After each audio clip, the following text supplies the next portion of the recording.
Consulting வந்ததுக்கு மெயினான காரணம் என்னன்னா, இன்னொரு 3 வருடம் 2028 இவருடைய சுக்கிர தசை முடிஞ்சு சூரிய சந்திர செவ்வாய் அப்படின்னு இந்த லக்னத்துக்கு வரக்கூடாத அந்த கிரகங்களே தசை வருதுங்களே, எப்படி இருக்கும் லைஃப் அப்படின்னு தான் கேட்டு வந்தார். ஆனால் இவருக்கு இப்போ கடைசியாக நடந்துட்டு இருந்த சுக்கிர திசையில் சூரிய சந்திர செவ்வாய் புத்திகள் பெரிய கெடுதல்களும் செய்யலைங்க. அது எதனால் அப்படிங்கிறதையும் வந்து கேட்டு வந்தார். மெயினான ரீசன் என்னன்னு பார்த்தீங்கன்னா சுபத்துவம் தான்.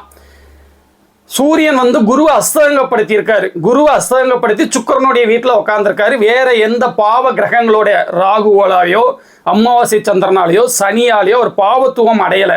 அதனால சூரியனுடைய தசை கண்டிப்பாக கெடுக்காது.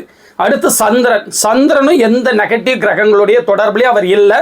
அவர் இயல்பா 11ஆம் அதிபதியாக தான் இருக்கிறாரு. அதுக்கப்புறம் செவ்வாய் தசை இந்த லக்னத்துக்கு வரவே கூடாது. அட்டமாதிபதியான செவ்வாய் தசை 11ஆம் இடத்துல போய் உட்காந்துருப்பாரு.